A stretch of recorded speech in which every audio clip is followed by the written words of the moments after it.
ఆ వెంకటేశ్వర స్వామి వారి దర్శనమే దశావతారముల యొక్క దర్శనం.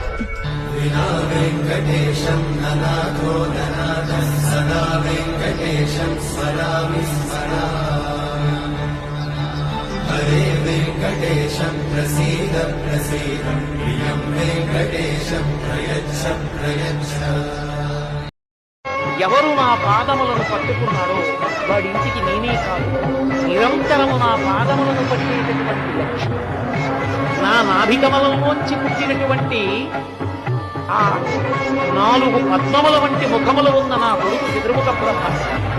నేను ఎన్నడూ విడిచిపెట్టి ఉండలేని నా నిత్యనికాడైనటువంటి పరమేశ్వరుడు,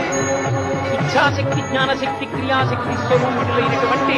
లక్ష్మీ సరస్వతి రుద్రాణి, ఇక పిల్లలు అందరం కలిసి కద్దమైన ప్రజాభూతామగితం భవకద్దమా అన్నట్టు మేమందరం